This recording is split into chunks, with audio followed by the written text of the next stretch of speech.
Shri A Sajeevan, തരൂരിന്റെ ഒരു രാഷ്ട്രീയ ചേരിമാറ്റം അങ്ങ് പ്രതീക്ഷിക്കുന്നുണ്ടോ? അങ്ങനെയാണെങ്കിൽ ഇപ്പോൾ BJP-യിലേക്ക് താനില്ലെന്ന് മുൻപേ തന്നെ അദ്ദേഹം പ്രഖ്യാപിച്ചതാണ്. അദ്ദേഹത്തിന്റെ രാഷ്ട്രീയ പ്രത്യയശാസ്ത്രം BJP-യുമായി ചേരുന്നതല്ല എന്ന് പ്രഖ്യാപിച്ചു. പിന്നെയുള്ളത് ഇടതുപക്ഷമാണ്.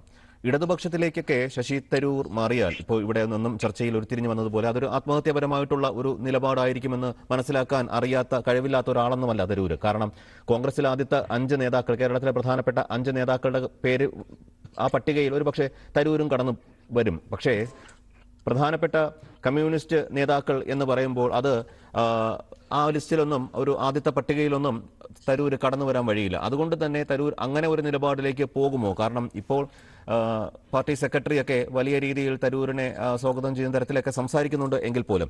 അപ്പോൾ ഈ 2 രാഷ്ട്രീയ പാർട്ടിയിലും ഉള്ള ഭാവി അങ്ങനെ ഇരിക്കെ കോൺഗ്രസിൽ തന്നെ നിന്നുകൊണ്ട് ഒരു സമ്മർദ്ദം ഈ രീതിയിൽ ചെലുത്തിക്കൊണ്ട് തനിക്ക് ആവശ്യമുള്ള അവകാശങ്ങളെ നേടിയെടുക്കാനുള്ള ഒരു ശ്രമം തന്നെ ആയിരിക്കില്ലേ തരൂർ ഇനി മുന്നോട്ട് സ്വീകരിക്കുന്നത്? ഒന്നാമത്തെ കാര്യം, ശശി തരൂർ ഇപ്പോൾ നടത്തുന്ന ഈ പ്രസ്താവനകളൊക്കെ അദ്ദേഹം ചേരി മാറാൻ വേണ്ടി നടത്തുന്നതാണെന്ന് നമ്മൾ വിചാരിച്ചിട്ട് കാര്യമില്ല. അദ്ദേഹത്തിന്റെ അജണ്ടയിൽ പെട്ടതല്ല ചേരി മാറ്റം. അദ്ദേഹം വളരെ കൃത്യമായിട്ടും പറയുന്നുണ്ട്. അദ്ദേഹത്തിന്റെ അജണ്ട വ്യക്തമായിട്ട് ബോധ്യപ്പെടുത്തിയിട്ടുണ്ട്. എനിക്ക് വേണ്ട പരിഗണന കിട്ടുന്നില്ല. കേരളത്തിൽ ഞാൻ താല്പര്യപ്പെടുന്നു. എനിക്കിവിടെയുള്ള താക്കോൽ സ്ഥാനം വേണം. എനിക്കിവിടെ അതിനെ പറ്റിയ ജനസ്വാധീനമുണ്ട്. ഇതൊന്നൊക്കെ ശശി തരൂർ പറയുന്നത്. അതായത് ശരിയാണോ തെറ്റാണോ എന്നുള്ളതൊന്നും എന്റെ വാദത്തിൽപ്പെട്ട കാര്യമല്ല. ശശി തരൂർ പറയുന്നത് എനിക്ക് പാർട്ടിക്കപ്പുറത്തേക്കുള്ള ജനസ്വാധീനമുണ്ട്, അത് ഉപയോഗിക്കാൻ കോൺഗ്രസ് പാർട്ടിക്ക് കഴിഞ്ഞില്ലെങ്കിൽ ഞാൻ എന്റെ പണി നോക്കി പോകും എന്നാണല്ലോ അദ്ദേഹം പറഞ്ഞിട്ടുള്ളത്.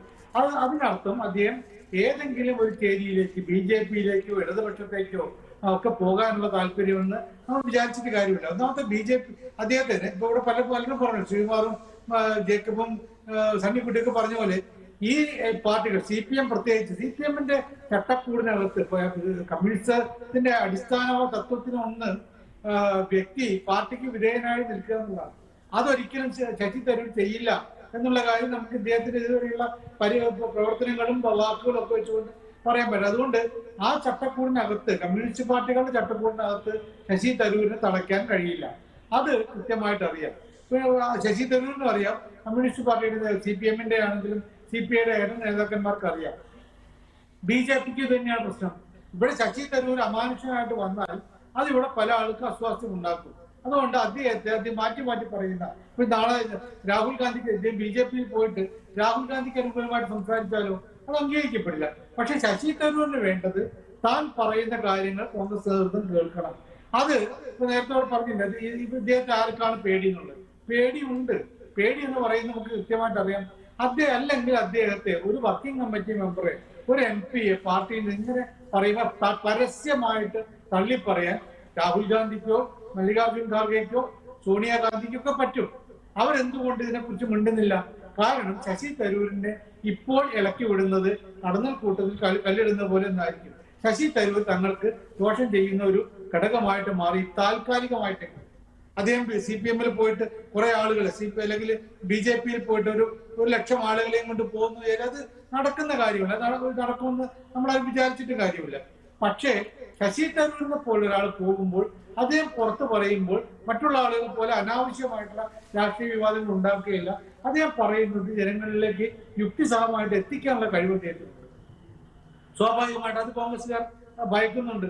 ആ ഭയം എന്ന് പറയുന്നത് ശശി തരൂർ എന്ന് പറയുന്ന വ്യക്തിയോടുള്ള ഭയമല്ല, അദ്ദേഹം ഇപ്പോഴെടുത്ത നിലപാടുകളെ ഖണ്ഡിക്കാൻ പറ്റാത്തതാണ്. ഇത് UDF-ലെ ഘടകകക്ഷികൾക്കുണ്ട്.